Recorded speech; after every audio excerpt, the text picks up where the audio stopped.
So an assassination attempt was just made on President Donald Trump, and I don't think it was successful. I think he got grazed in the ear. I'm not going to fearmonger you guys and do the whole conservative, oh my gosh, Trump's shot.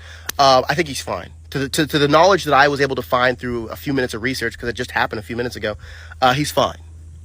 But here's what I want to say, and I've been wanting to say this for a while.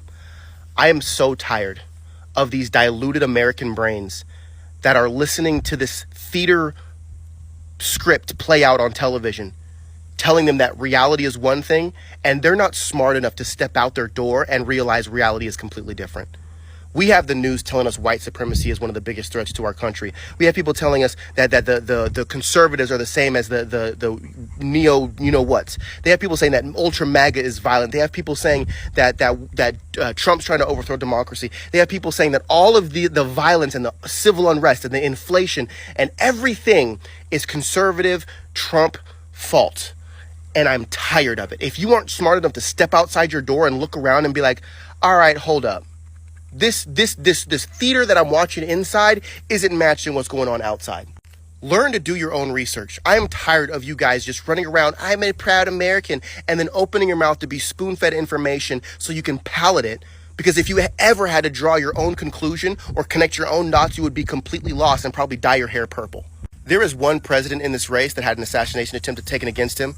As a matter of fact, if you think back to the last president that had an assassination attempt taken on him that has gotten this close, you're going to go back a ways. And if you actually look at the presidents that were assassinated and you look at what they were doing to the government money, you would realize the reason they're getting taken out isn't because some random Joe Schmo downtown doesn't want that president. It's because the system feels threatened.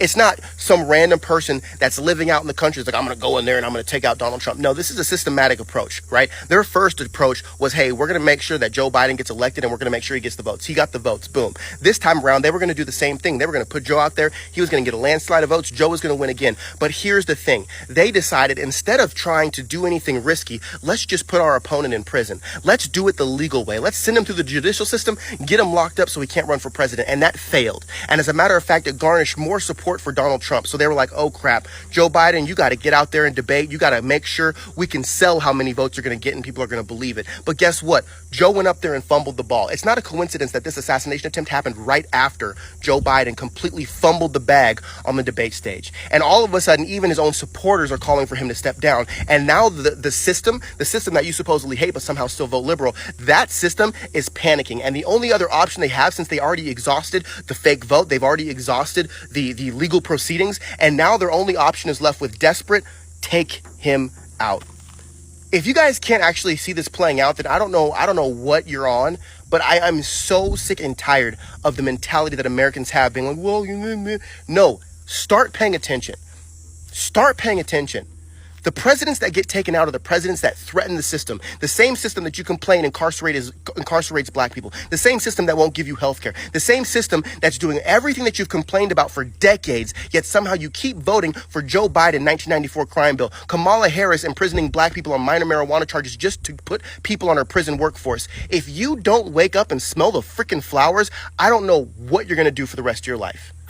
Stop thinking like they're telling you how to think and start thinking for yourself. When you go vote, there's one guy that's taking out the system that hates you, and there's another guy that's making that system stronger. You make that choice.